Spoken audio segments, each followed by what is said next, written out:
All right, another episode of the FA podcast. We've been covering tons of topics, all kind of stuff, but there is a hot one coming up. We'll get to that in a second. But first, we got to give shout outs to everybody that helps the podcast and everything on the Final Approach side go, and all the partners that we deal with. And it's Weatherby and Federal Ammunition and Rogers Sporting Goods and Loophole and Dog Tread. And speaking of Dog Tread, we're going to go right because you just said you have a new dog. So we're talking to Paul Waite from Delta Waterfowl. Um, so what your title now is, like, senior communications manager and senior duck hunter killer, Yeah, yeah, conservationist and chaser, yeah. I right? don't, I don't, I don't know about the whole killer part, but Yeah, we'll leave that out. I, I do my part to support ammunition companies. That's So, perfect. That's yeah. perfect. That's exactly what we want to do. So what'd you Yeah. say? So uh how long have you been without a dog? I had kind of a tragic thing happen last year.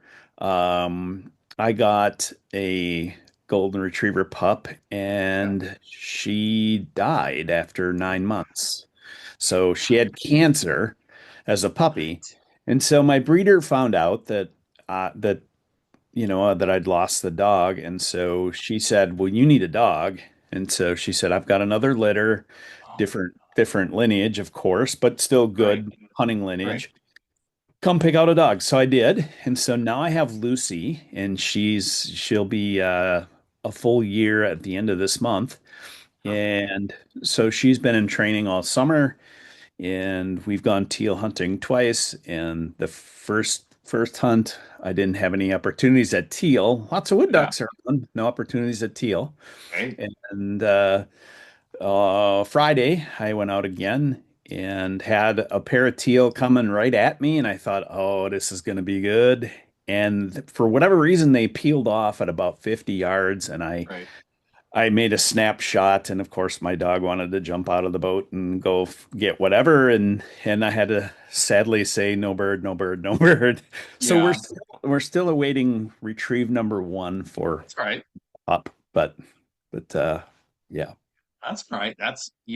Listen, that's a crazy process. And, like, for all the time I know I end up putting into the dogs, and then finally getting it out of them and whatever. But it's just like, it is a struggle for sure. Doesn't matter if you got a great one, they're all have different personalities. They're all just totally different.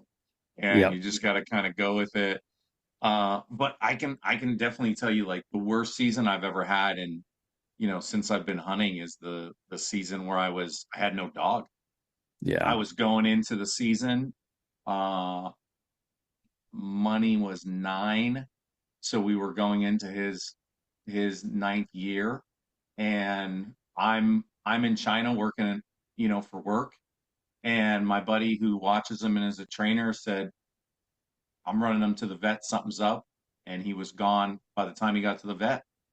So yeah, then that whole season, no dog, was the worst season I've ever had. And it wasn't even, I didn't even want to go.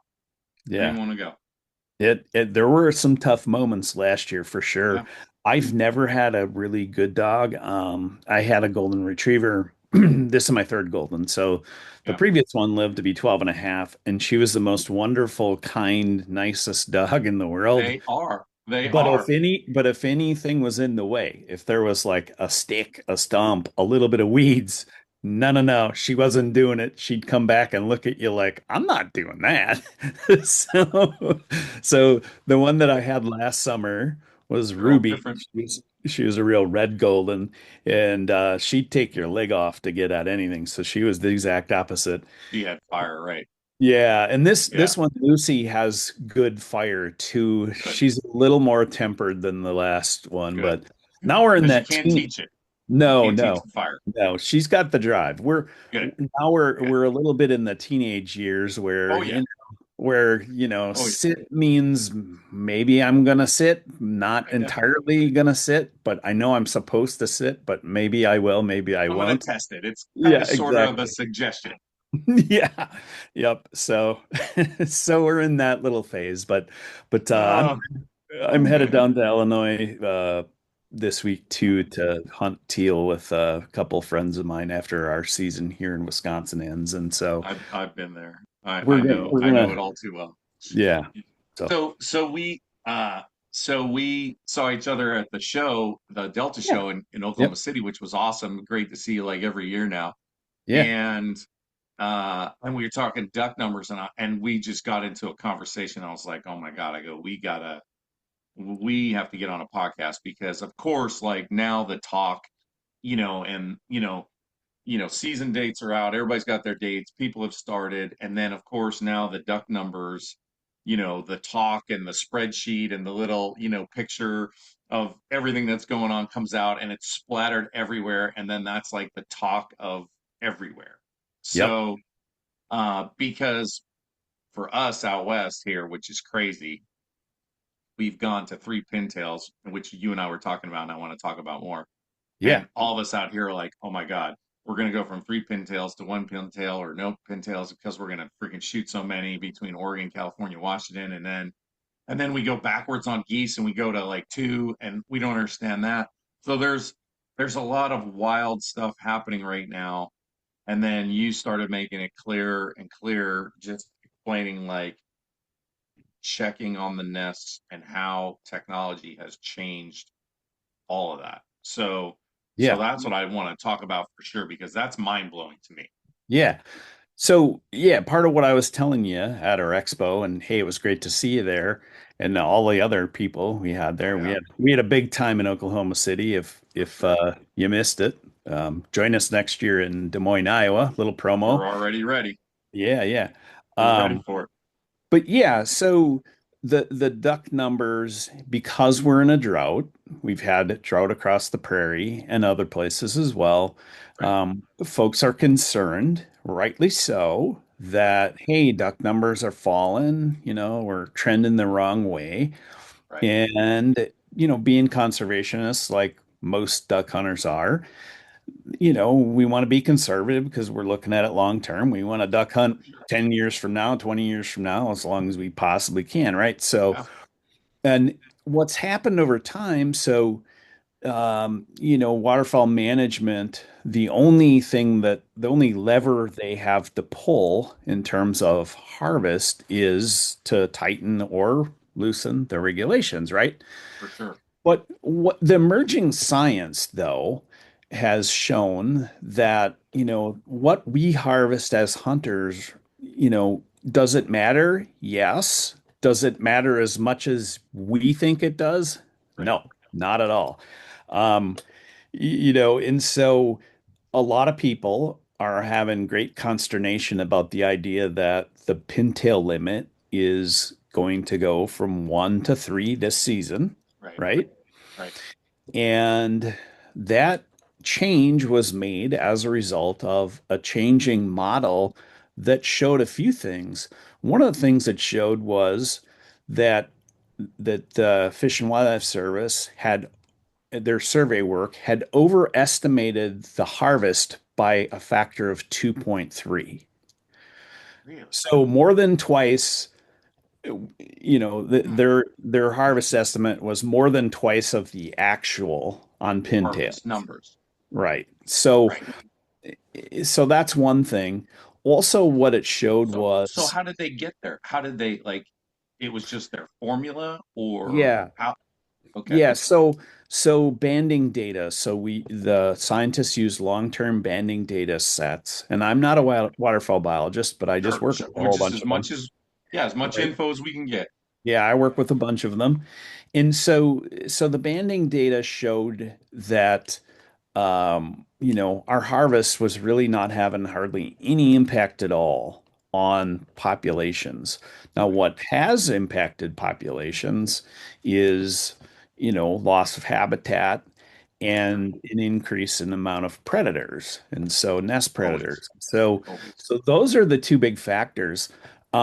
This isn't a pintail study; it was a mallard study Okay. done in the prairies. And what the study showed um, was that 91% of the population dynamics, so what determines a population, happens during the months of April, May, June, and July, not during Right. hunting season. So 91% of the events, in other words, mortality, Right. happens Dying. then, not during hunting. And so the other 9% is hunting and disease and Anything predation, that happens outside of hawks, those. hawks and eagles. Yeah. So it's a mind-blowing stat, right? And meanwhile, us as hunters, we're regulated For sure. to not take too many. And so we've been conditioned as hunters all of our lives that, you know, that if we just don't shoot those ducks, Right. we're gonna stockpile the ducks. Well, Right. it might work that way for some other animal species. It might Right. work that way for deer. It might work that way for turkeys. Right. Um, but it does not work that way for waterfowl. And so every well-meaning person who's a duck hunter says, well, why can we now shoot three pintails when the breeding population is 41% below the long-term average? Right. Right. The reality of it is, um, we're not going to affect the pintail population very much, even by going to a three bird limit. Because, well, and you could also go back to, like if I was listening before and listening now, it's like a lot of the numbers weren't exact or as close as they should have been, so the numbers were off. And listen, it's great that hunters are saying, hey, I don't need, like I'm going into the season going, you know, I am not, and I'm gonna be as strict as I can on everybody that goes with me unless there is an accident. There is no reason for anyone to shoot a brown hen pintail. Yeah. You know And what I mean? So yeah, I'm and still trying to make, what I can do and I still try to shoot drakes. Hens are going to get shot. This shit happens, whatever. But I'm saying I'm going to still do what I'm going to do and I know a lot of other guys are going to do the same to still yep. keep us going in the right direction. Yeah, and so I looked at so it's interesting. We get a whole slate of reports that come out from Fish and Wildlife Service on Okay, September 2nd this year. So gotcha. one of the reports is a hunter harvest and activity report, and it's a really cool report for a lot of reasons. And how they derive that, there's a number of things that go into, but mainly it's derived by the wing survey. So Yeah, I um, do those. so yeah, certain people are selected to send in every Yeah. a wing I, from every duck you shoot, and the I tail. try to do as many as I can every year. I do it. Yeah, Yep. so the wing survey, that's how they determine harvest for different states, flyways, the whole thing. Interestingly, out of that, and I'm going off my memory now because I didn't just look it up, but Yeah, in California, which is the highest pintail harvest state, I believe absolutely. 86,000 pintails was the How many? reported harvest. 86 for last season. The ratio of drakes, males to hens, was like 3.5. So for every hen pintail that was shot, three and a half drakes, right? So we're not killing that many hens anyway, Right. relative. And the total harvest continentally for pintails was right around a 500,000. I think it was a little less than that actually, something like that. But so, that's not very many, really, in the grand scheme of things. No. So, by comparison, we killed in the States 3.5 million mallards. Okay. So, Right. And if yeah. you and if I'm doing my math correct, okay, so if the country shot 500,000 Yeah. pintails last year, I'm just taking a stab that we might shoot 1.2 to 1.5 million pintails this year, give or take. I don't I know. will, I will, I will make it's okay. So, not that Or do I'm you think, am I promoting. going too high because I'm thinking everybody's Yes. going to shoot three? Yes. Okay. If Because if you're promoting betting, bet the under on your 1.2. I because would be shocked if it hits a million, to be does it? honest. Okay. Because Yeah. I do, like I guess I'm so skewed on the pintails, and here's why. Because, and I guess I should have guessed a little better because I always think about how many birds, how many pintails we see here Yep. through California, Oregon, Washington, right? So how many pintails we see Yep. versus the rest of the country. Like, of course, everybody in the world can shoot three pintails, but how many guys are really going to have the actual opportunity, Yep.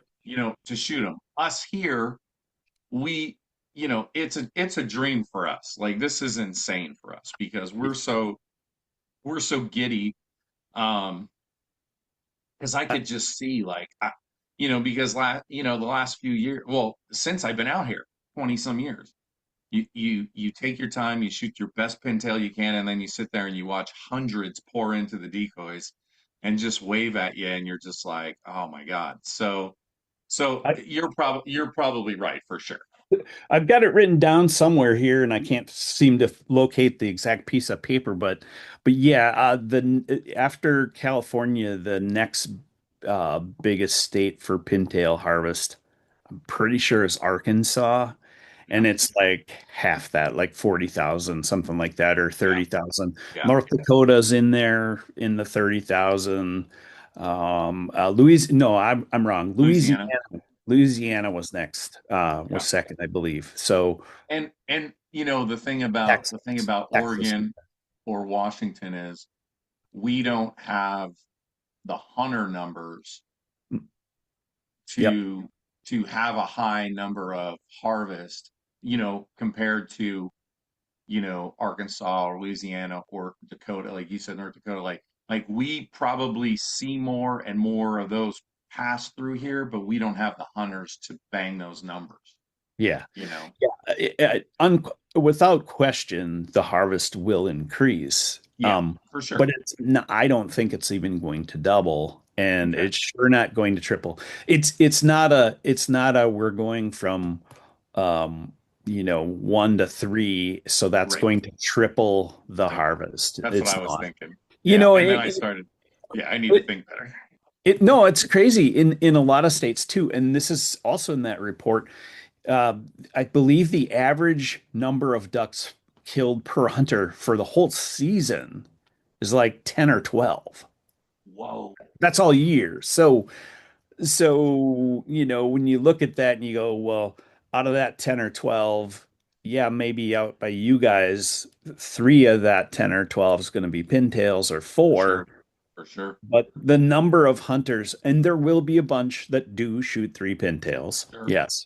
Yeah. But the number of hunters that are going to dramatically increase their total season harvest based on a three pintail limit is not very many. So, Crazy. It's yeah. crazy. So, Yeah. It's wild to me. Like I said, we're excited out here, but yeah. yeah, yeah. Well, where I'm at in Wisconsin, I think I have shot. I could probably count on one hand the number of pintails I have killed in Wisconsin. Now I've shot pintails in a lot of other places that I've been Sure. lucky enough to travel to, but For sure. yeah, in Wisconsin, I can remember one day where I had a flock of four that I probably could have shot a second one out of that flock. And I think I'm trying to think. Another time I had a pair come in, and I would not have shot the hen anyway. So, Right. regardless of the limit was Right. Wouldn't two or matter. three or Right. whatever. So, Right. so yeah.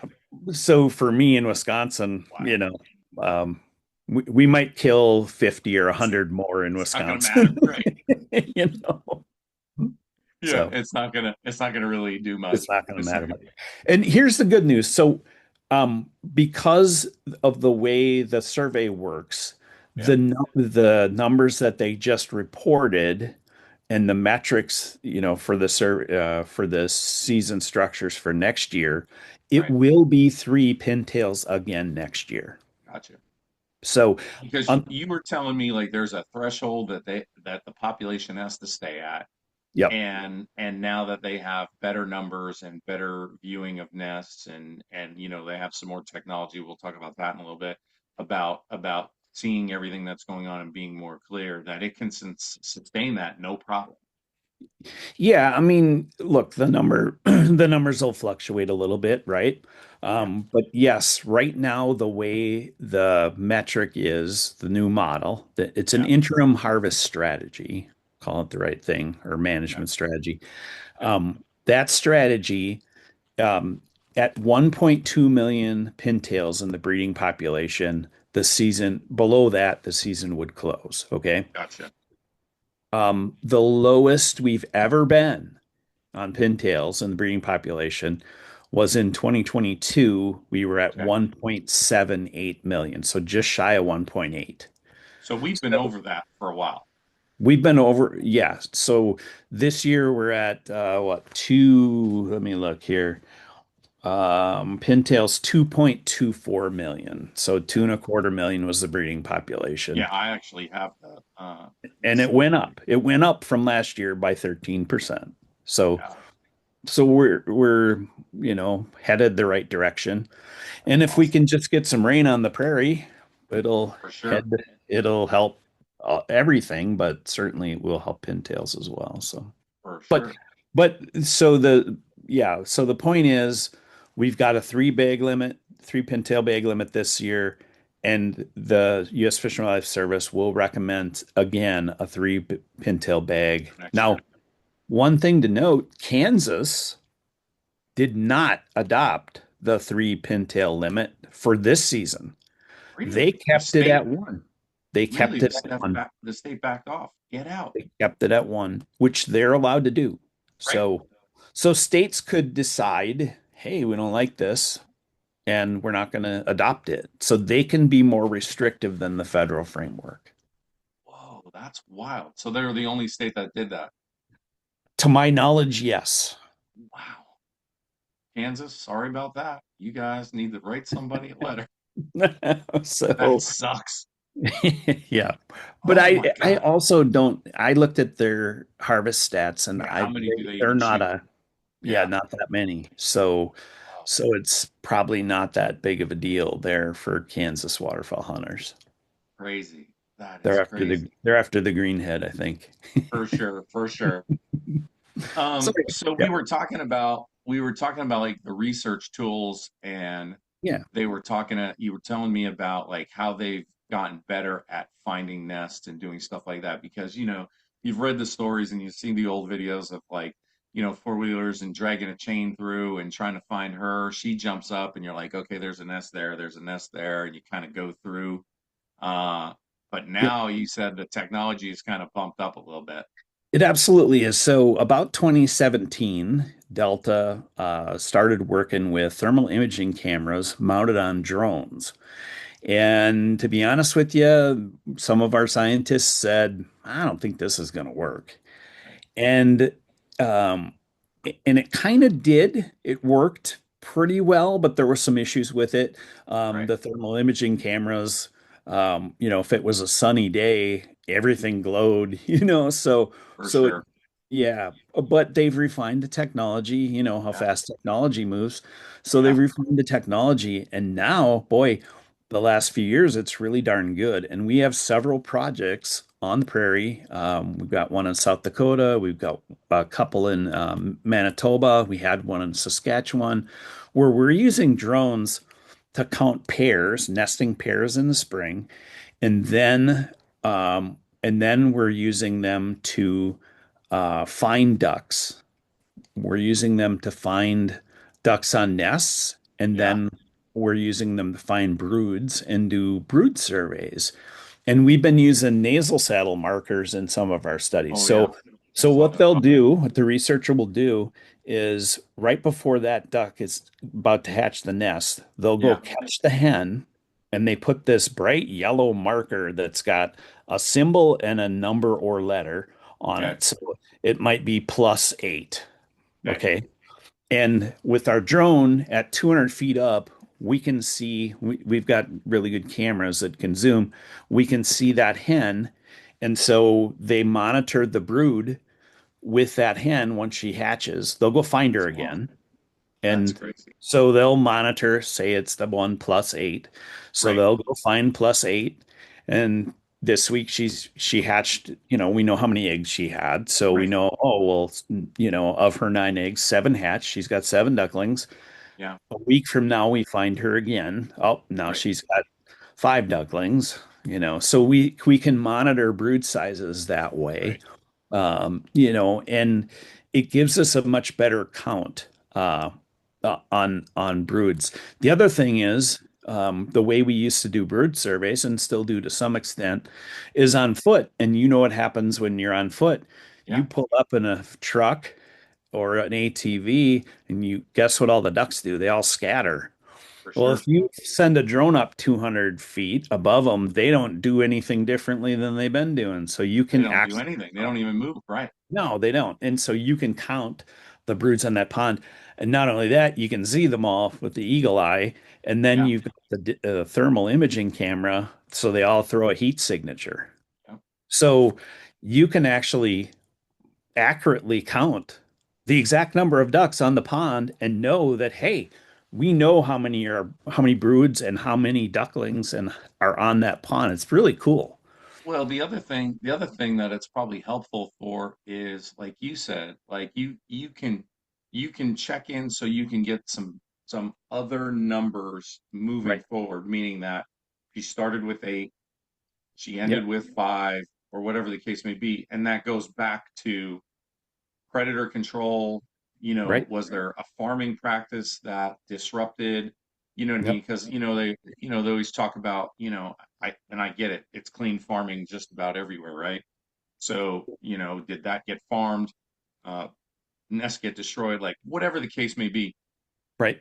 Like you said, the April to July, Yep. that whole section of 4 months of, you know, those Yeah. birds being, you know, the killed, it's incredible. It is. And the other thing too, when we're actually during the nesting part of it and the ducks are on the nest, once you find the nest and we do something, the students will candle an egg and they can tell the development stage of those eggs. So they can Right. guess within a day or two, usually, of when those ducklings are going to hatch. Yeah. And so once you have that knowledge, you don't have to go back to that nest every time.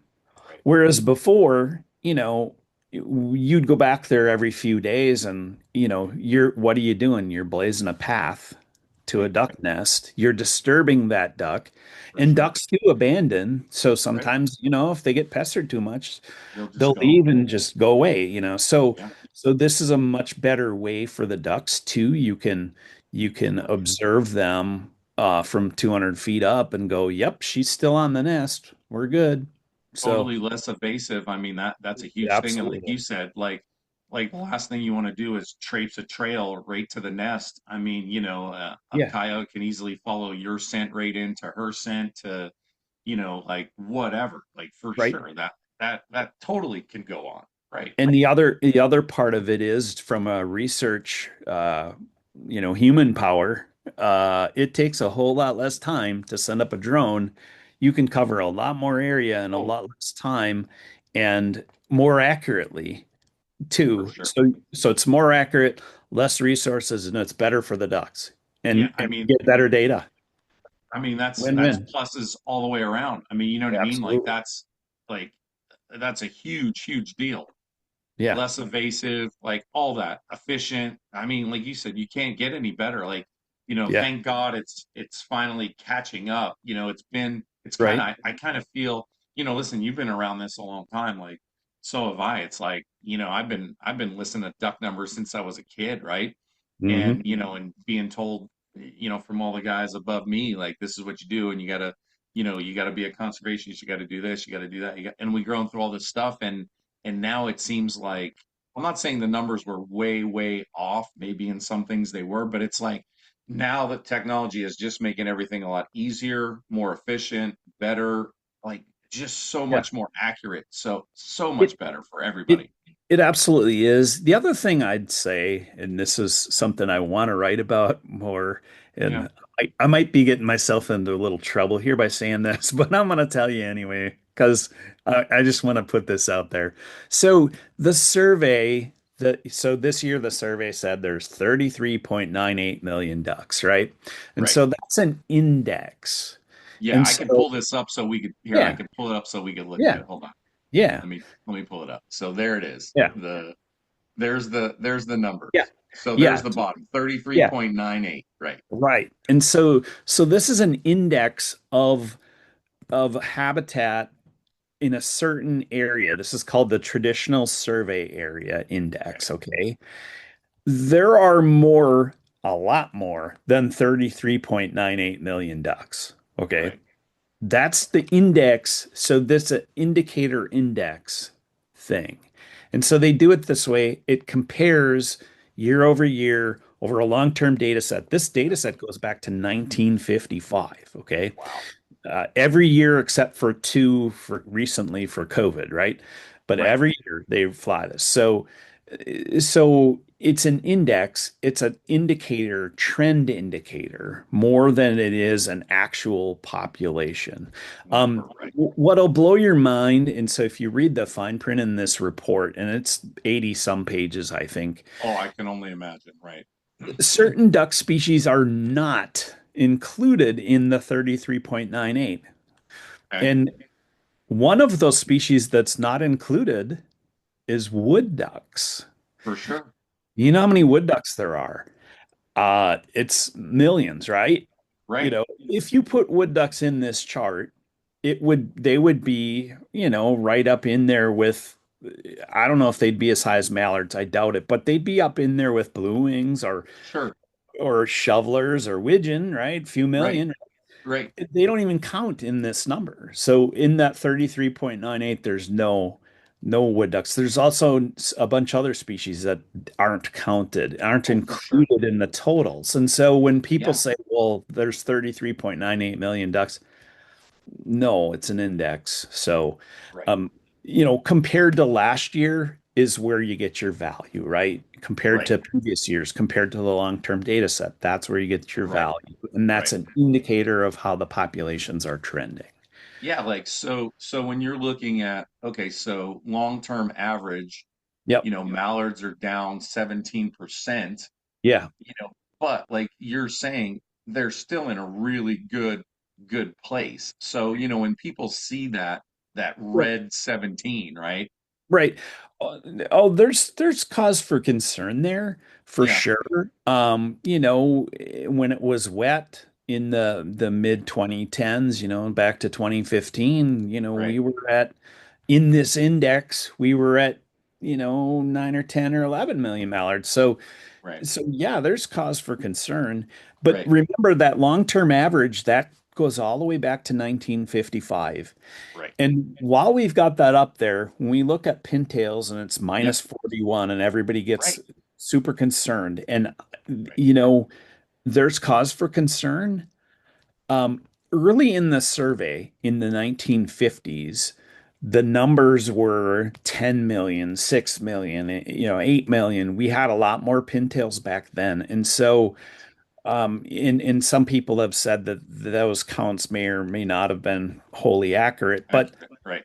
but those skew that number. Right. If you looked at, and I did this, I looked at the last 10 years of Okay. surveys. Okay. The last 10-year average for pintails is 2.3 million, the last 10 years. Now, Gotcha. that's still not great, but if you look at where we're at now, We're right 2.24, there. we're right on the 10-year, about Right. 10-year average. So, Right. and then before that, in when it was wet on the Yeah. prairies, we were up in almost 4 million again. So, Right. a big part of this problem is, is that it's been dry. We've had a Yeah. series of dry years. Is Yeah, and that that's what you're seeing, right? You're seeing yeah, scaup down, you're seeing bluebills down, you're seeing pintails down, blue-winged teal, right. and the Yeah, mallards, and for sure, like you're talking about, like there's cause for concern, like you said, for sure, yeah, because of the long term. But absolutely. if you look at it's the dry versus the wet years, everything is going to flourish in those wet years. Like it's going to be just gangbusters, more water, Yeah. more It, broods, more right. nesting, more everything, right? Yeah. It's, I'm not saying there's no cause for concern. There is. Right, There are some things right, that, right. are a little concerning, but, Yeah. you know, is the, is the sky falling? Are we, No. it's not. So, um, yeah. Yeah, we're still in a decent spot. You know what I mean? And listen, everybody always says, like when the numbers hawks start and everybody starts going wild and this is down and this is up and everything else. And I said, I always bring back that one thing that just, if we don't get weather from the top of Canada down, it's not going to matter. Yeah. Yeah. Yeah. Because you saw last year and what happened. I've never seen a year like that in my life. Of all the years hunting, I've never seen anything so wild and weird and just totally whack job of weather, of not weather, I guess I should say. And birds didn't move. Guys were saying, "Where's the birds? Where's the birds?" Like there was birds stuck in Canada, Yeah. and I don't know if they ever left. You know? It's interesting to look at some of the midwinter survey numbers, and you can tell, and they're driven by weather. Now, a lot Yeah, of the birds will move based on photo period, which is, the amount of daylight. right, Um, like we've got a lot of blue-winged teal, already right, are in Texas, or, right, they're sunning themselves in the tropics already, and for so sure. it's not. But those ducks that hang in, the mallards Yeah, that'll hang in, yeah, uh, if they've got open water for roost and they've got some food, they're they're more inclined to just stay where they hang are. out. Yeah, and the Yeah, pressure. Once the yeah, pressure starts being put on them, if they have yeah, if they have food and water, but then they get a lot of pressure, they're gonna go. yeah. And There's it so many factors, and is, so it really is. You can't just throw a dart on the dartboard and go, "Yep, that's it." It's yeah. not. And it's funny to me every year. I shouldn't say funny. It's ironic to me every year that, the Southern hunters, and bless them, because, I know the weather changing I has know definitely hurt their prospects for good seasons. for But sure.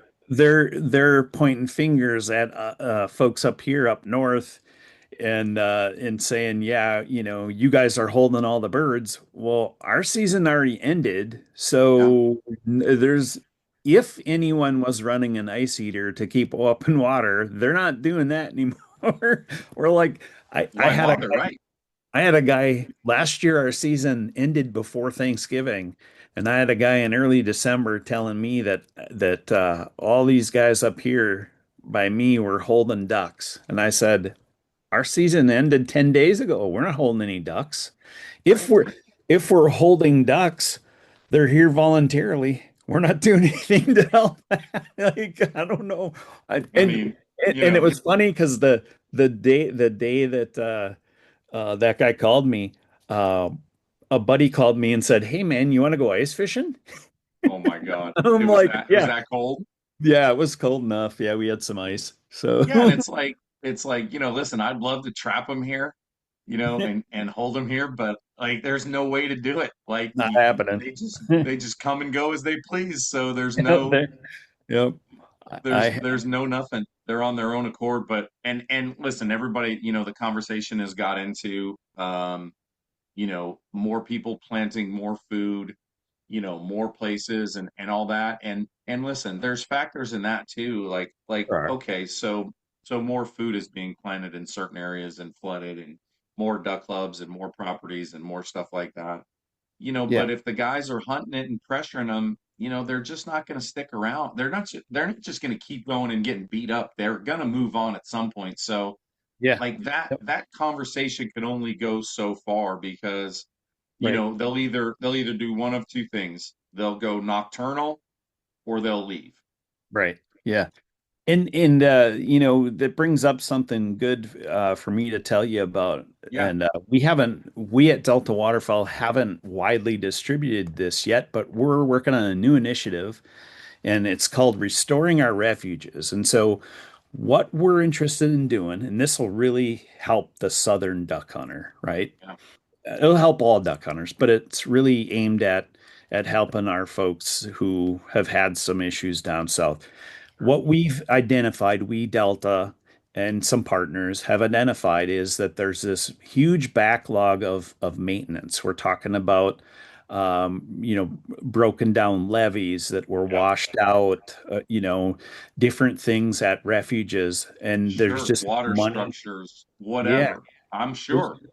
there's just not money to fix it. Right. And so we, Delta, are doubling down. We've been working on this for a while, but we're doubling down and we're going to do everything we can to get those refuges back in shape for a couple of reasons. One, so we can get some ducks down there to Sure. hold some ducks, Yeah. create that habitat, but also, the hunting opportunity will improve in and around those refuges if Sure. we can get that done. And so that's a Sure. major initiative for Delta. We're going to have, I'm working on a magazine story about it. We're going to have some press releases, Awesome. and we're working on a national scale to make that happen, to improve Well, duck hunting for everybody.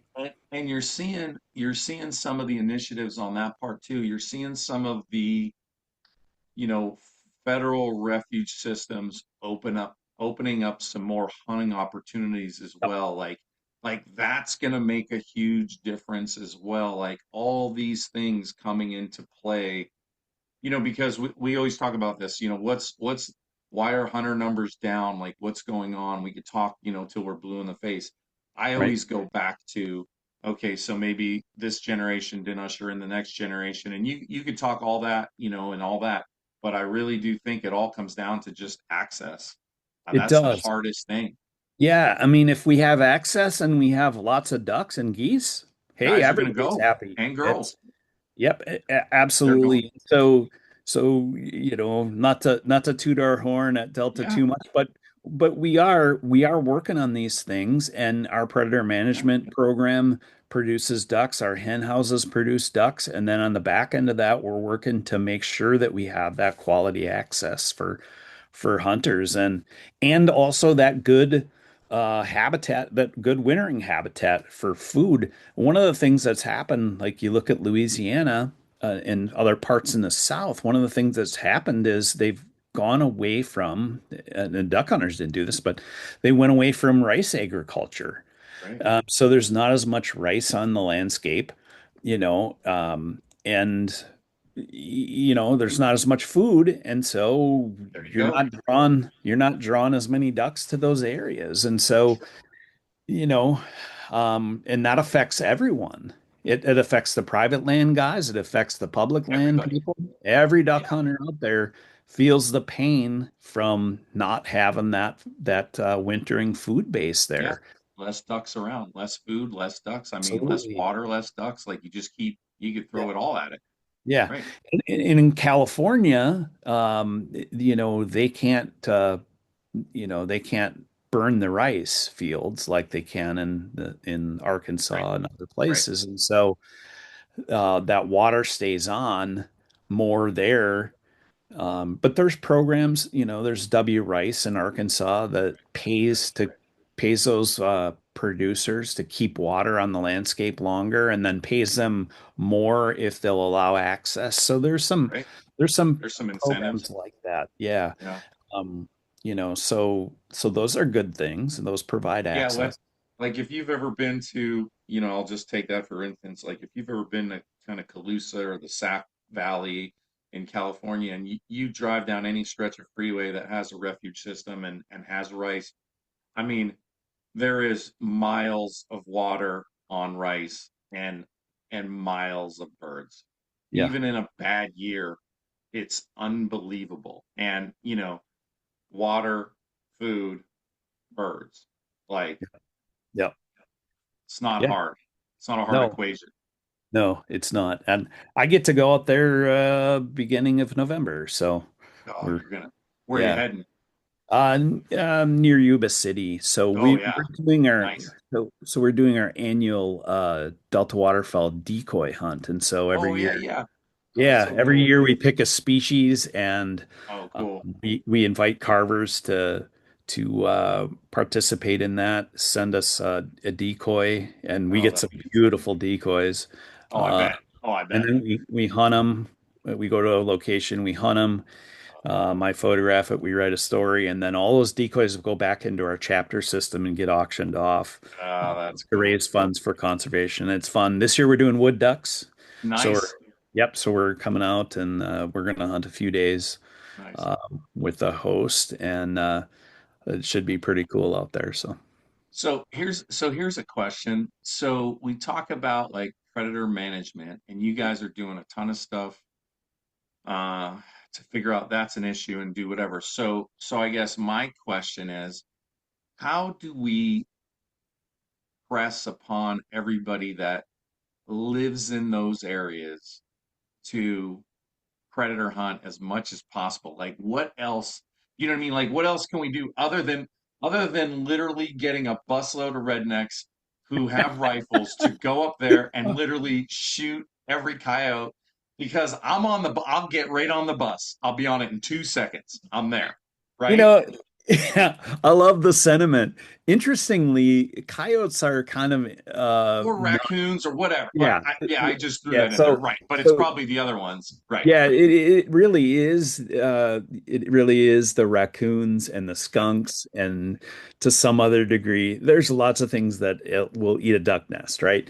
For sure. Um, you know, Foxes. Right. Yeah. foxes You name are, yeah, they do some serious damage, especially if there's a den nearby with pups in it. it. Yeah. They got to feed the family, so. For sure. Foxes are efficient. They'll actually go hunting ducks like we hunt ducks, except Yeah. except they don't have any bag limits. Yeah. Oh no, they don't. They don't. That well, listen, and that's why I said like you listen. You put some like Arkansas rednecks that raccoon hunt or anybody through that section that comes on up that raccoon hunts, and I'm telling you right now, the numbers will get a huge bump next year if we send a bunch of guys up Yep. or gals because I know a couple guys who are coon hunters and have the dogs and do the whole deal, and Yeah. they are for sure efficient. You know Yeah. what I mean?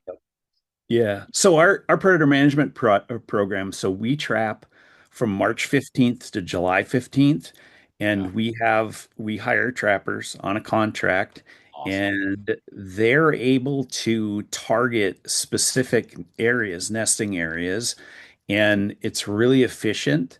And their goal is to get those predators off the landscape as early in that season as they can before the ducks get on the nest For sure. and create that safer zone. You're never going to have a full, you No, know, but right, but but it any bit really is going to help. Right. makes a major difference. And so, some of these areas that have lots of ducks settling on them because there's lots of wetlands, but Yeah. there's not as much cover there. There's not as much grass cover because it's intensely farmed. So Right. you got to strip a cover around a wetland, I and know. the ducks all go in there to nest. And Yeah. every fox, every coyote, every Goes right raccoon, in. every skunk, everything else, they all are in that little strip of cover, and the Yes, ducks it have no does. chance. Yeah. So, so predator management gives the ducks a chance. It balances out levels the playing field a little bit more so that a number of those ducks can hatch a nest and not die in the mouth of a predator. I wish I'm going to throw this out there because I've been going to Canada for a long time.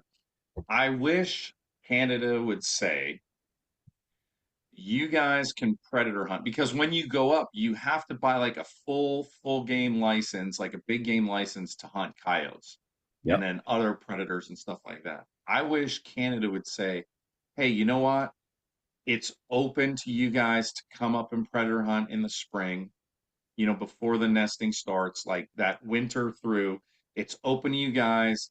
Here's the charge. It's not that much because Mhm. in turn it would promote that and help that along and maybe get some more people up there because I don't know how many times I've been up there and I'll sit with Brad Fenson, like Brad, I'll sit with Brad and I go, hey, I'll just call or I'll whatever, I'll do whatever so he can shoot a few. Like I am 100% trying to help it out. You know what I Yeah. mean? But I can't. It was something like 500 or 400 some dollars to get a license to shoot a coyote because it's in with your deer or whatever else, and I'm like, I'm not doing that. Like, that's a bit too much. So I don't know Yeah. if there's some program, but if Canada did something, Like, let's go. Yeah, I think that has to do with fur trappers and fur Yeah. value, and And it so might, right? yeah, I think it does, and that's probably why they, have that license fee set as high as it is. But um, yeah, but Yeah, you just gotta turn some of us loose up there. Like it'll get better. Like I'm here for it. Believe me. I'm so here for it. yeah, Oh my no, I God. hear you. In absence of that, like I said, Delta Waterfowl has professional trappers on the job, and their goal isn't to kill everything. Their goal For is sure. For is sure. to Balance it out.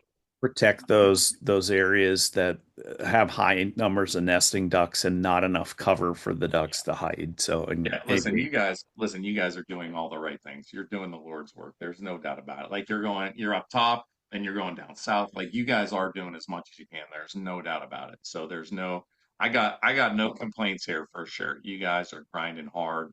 You know, the new stuff that's coming up, everything that you guys are doing is getting better, which is great for everybody. You know what I mean? yeah, it's been fun to be at Yeah. Delta the whole time, but Yeah. in recent years we've grown so much that we've been able to magnify the impact, and Yeah. so we're doing more, we're producing more ducks, we're able to affect things better on a policy standpoint, open up more access, work on all these different things that Yeah.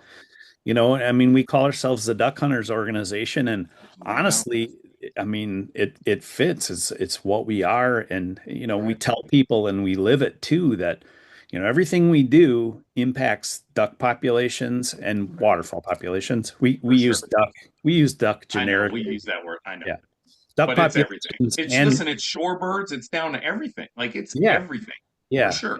So everything we do is for ducks and duck hunters, and Yep. that's our mission. That's, we live it. And if you know us or know some of us, which I know you do, Oh yeah. we're all passionate. We're all There's we're no all doubt. crazy about waterfowl hunting and Yeah. waterfowl. And so Yeah. it's really fun that way, and it's rewarding. It's fulfilling too. And when I'm sitting out there, I feel like, okay, I've made a difference, Yeah. I was just gonna say you're making a difference pretty for neat. sure every day. Yeah. Yeah, it's pretty neat. Yeah. Yeah, listen, if anybody's watching this or listening to this, because we always throw the video up as well. I mean, if you're not a Delta member, like it's simple, deltawaterfowl.org, like go there. I mean, you just heard this whole podcast about where your money's going, what it's going for. You know, they're helping the nesting, they're helping down south with the refuge system. Like there's all kind of things going. There isn't one thing you could look and say, yeah, I don't know if that's for me. Like if you're a duck hunter, if you're any kind of waterfowl hunter, you know, you absolutely need to be a member and just do it because it doesn't like, there's no time like the present for helping down the road. And I don't know how long I've been a member. I don't even look anymore. I just re up. I don't even know if I re up on time or I'm 2 years ahead. I don't even know. I just go and I just do it. So, because I just know what's going on, I always go an extra step because I know that's how my dad taught me. And that's how I keep going. Like, I buy 2 duck stamps every year for what? Like, because I just do, right? That's me. So, Yep. and I collect one and I keep one, to have to hunt. But I've just always done that. So just do your part. Everybody's got to do something, or my kids and your kids and everybody else's kids or whoever else isn't going to have birds to shoot, or even us, in the next couple of years. So that's my pitch. There you go. Hey, we appreciate that, and you're spot on. I buy 2 duck stamps too every year, Yep. and I belong to every waterfowl conservation organization I Yep. can, Yep. and even though I work for one, I belong to like 4 or 5 others, It and all makes a difference. it really does, Yep. and it's so I would just say this, go hunting, people, For sure. folks, be concerned about the duck numbers. Do what you want to do for your own ethic. If it's, Yeah. hey, I'm not shooting any hen pintails, don't shoot any hen pintails. Yeah. But don't feel bad about shooting 3 Drake pintails because, you Well, know, And Yeah. here's I'll say this, before we end, I want to say this too, because you just brought up something. I I I don't like some of the stuff that goes on social media, and what I'll say, and is this is a perfect example, just like you were saying that. If I see a guy post a picture with a hen pintail and a green wing teal and even a coot, I don't care what he shot, and he's like has a picture and he's smiling and he's all happy, and Yep. then the bashing starts, and I'm thinking to myself, the first thing I think of is totally opposite. I think Yep. he's got a busy schedule. He got to hunt one day this month. He's not as fortunate as me and you. He doesn't get to travel the world. He doesn't get to hunt three, four, five, however many days a week, right? Maybe he gets out once a month, twice a month, whatever, and he had the opportunity to shoot a couple ducks. I don't care what he shoots because just like you said in all the numbers, do you think a couple of those guys are going to make a dent in any of the populations? They're It's a not. no. No, So next time you see something like that, I'm just telling everybody out there, next time you see something like that, the first clown who posts something mean to somebody like that, jump right on them because we need to stick together. And that is like the worst thing you can do because I want some guy to go shoot whatever he wants to do as long as he's legal. I don't care what he shoots. Is he has a good time? He got out once that week, whatever. Maybe if he had success this day, maybe he's going to go next week. Like, I'm happy for that. And yep. that's the stuff we got to stop. Yeah, exactly. Yeah, everybody's at a different place in Yeah, their waterfowl hunting journey. for It might have sure. been the guy's first hunt. That might be his first duck, you know. What I Like, mean. everybody doesn't shoot a banded canvasback or Yeah, yeah, every four week, every other greenheads on day, their right? first hunt. Yeah, so yeah, Just you gotta take that into yeah, account. But be yeah, nice and stick together. That's the only way we make it out of this deal, or we only get stronger, is if we stick together and we do stuff. I don't need to exactly like the way you hunt or whatever you do. We could go down the jump shooting section. I don't care what you do. If you do it legal and you're having a good time, and then you're a Delta member and you're in conservation, and I don't care. Like yeah, everybody just get along and enjoy it. God, that's what it's here for. So absolutely, listen, man. yeah, listen, that's been an awesome hour for sure. Like great info. I mean, I'm so glad I got the info and got the numbers and we looked at everything and the research and everything that's going on at Delta is incredible. So, and the other thing, like I said, go be a member. And if you're in Des Moines next year, Iowa, the show's on. You could look on the website and go. It's such a cool show to go to. It's getting better every year. So I love traveling to it and enjoying it. So yeah, I'm psyched for next year. Yeah. Hey, yeah, thanks for having me on, and Yeah, I hope everyone out there has a great, safe, and enjoyable waterfowl season. there you go. That's the FA podcast for today. Paul Waite from Delta Waterfowl. Thanks for everybody for listening. Appreciate all the partners that we deal with, from Federal Ammunition to Loophole to Weatherby, Rogers Sporting Goods. So thanks for listening, and that's it. Appreciate it.